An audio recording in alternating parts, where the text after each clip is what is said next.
नमस्कार मंडळी. भेंडीची भाजी खायला सगळ्यांनाच आवडतं असं नाही. त्याचं सगळ्यात मोठं कारण भेंडीची भाजी चिकट असते. म्हणजे माझ्या मुलीच घ्या ना, त्यांना भेंडीची भाजी अजिबात आवडत नाही. भेंडीची भाजी केली की त्यांचं तोंड वाकडं होतं.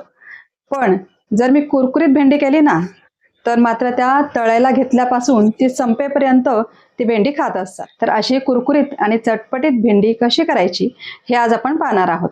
व्हिडिओ शेवटपर्यंत बघा आणि चॅनलला सबस्क्राईब करायला विसरू नका. चला तर मग करायला घेऊया आजची रेसिपी.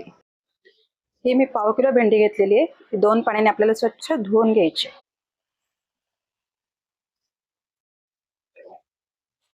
तर सगळी भेंडी पुसून घ्यायची. चला आता आपल्याला भेंडी चिरून घ्यायची. भेंडी कशी चिरायची मी तुम्हाला दाखवते. हे त्याचं देठ पहिल्यांदा काढून घ्यायचंय आणि आपल्याला भेंडी लांब लांब चिरायची. हे बघा, आता ही भेंडी थोडी जाड आहे म्हणून मी ह्या एका साईडचे 3 असे तुकडे करून घेते. हे बघा, या पद्धतीने आपल्याला भेंडी चिरून घ्यायची आहे. तर मी सगळी भेंडी चिरून घेते. आता ही सगळी आपली भेंडी चिरून झालेली आहे. सगळ्यात आधी आपल्याला ह्याच्यावर मीठ घालायचंय.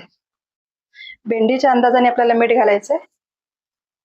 हे मीठ आहे ना, ते सगळ्यात आधी आपल्याला चोळून घ्यायचंय, कारण मिठामुळे त्याला थोडं मॉइश्चर येईल, ज्याच्यामुळे आपले जे मसाले आपण लावणार आहोत ते त्याला व्यवस्थित लागतील. म्हणून मीठ पहिल्यांदा चोळून घ्यायचं.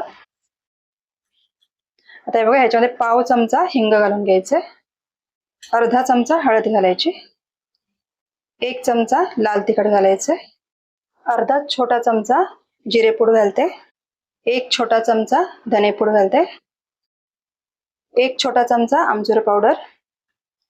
आता हे सगळे मसाले आपल्याला अगोदर मिक्स करून घ्यायचे.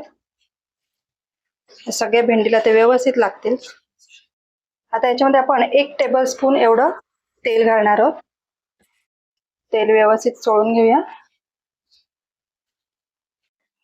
भेंडीला कोटिंग येण्यासाठी आपल्याला बेसन घालायचंय. आपल्याला बेसन खूप घालायचं नाहीये. एक साधारण बघा, मी 2 चमचे घातले, थोडंसं अजून घालते. ते आपल्याला भजीसारखं व्हायला नाही पाहिजे. बेसनामुळे त्याला कोटिंग येईल. आणि 1 चमचा मी कॉर्नफ्लॉवर घालते, ज्याच्यामुळे त्याला कुरकुरीतपणा येईल. आता हे सगळं आपल्याला हलकंसं मिक्स करून घ्यायचं. हे बघा, त्याचं सगळं कोटिंग त्याला होतंय. हे बघा, आता आपण दोन्ही पिठं जी घातली होती ती व्यवस्थित लावून झालेली. तुम्ही बघू शकता, एकदम हलकासा लेअर त्याला आलेला आहे. एवढंच पीठ त्याच्यामध्ये वापरायचंय, म्हणजे ती चांगली कुरकुरीत होईल. चला, आपलं तेल गरम झालेलं आहे. आता ह्या तेलामध्ये आपण भेंडी सोडूया. मीडियम गॅसवर आपल्याला भेंडी फ्राय करायची. एकदम हाय फ्लेम ठेवली तर भेंडी पटापट करपू शकतात आणि ती कुरकुरीत होणार नाही, म्हणून आपण मीडियम फ्लेम ठेवायची. खूप भेंडी पण टाकायची नाही, ती व्यवस्थित सगळी फ्राय होईल एवढीच भेंडी टाकायची.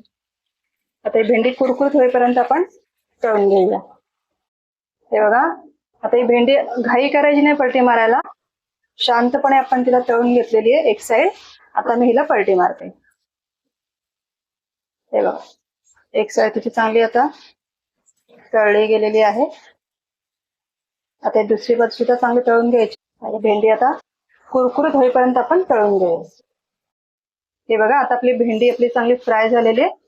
एकदा पलटी मारून बघते. हे बघा, तुम्हाला ही पलटी मारताना लक्षात येत असेल की भेंडी चांगली कडक झालेली.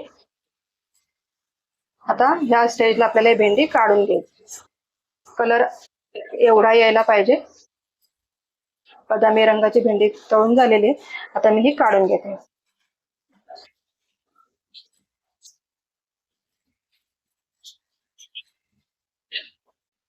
हे बघा, अगदी कटकन तुटते अशी भेंडी फ्राय झाली पाहिजे. अगदी कुरकुरीत भेंडी फ्राय झालेली आहे. आता मी सगळी भेंडी या पद्धतीने तळून घेते. हे बघा, मस्त आपली अशी कुरकुरीत भेंडी तयार झालेली आहे. आता खायला घेऊया. तुम्हाला ही कुरकुरीत आणि चटपटीत भेंडीची रेसिपी कशी वाटली मला कमेंट करून नक्की सांगा. व्हिडिओला लाईक शेअर करा आणि अशाच नवनवीन रेसिपी पाहण्यासाठी करियन राईस चॅनलला सबस्क्राईब करा. तोपर्यंत बाय बाय.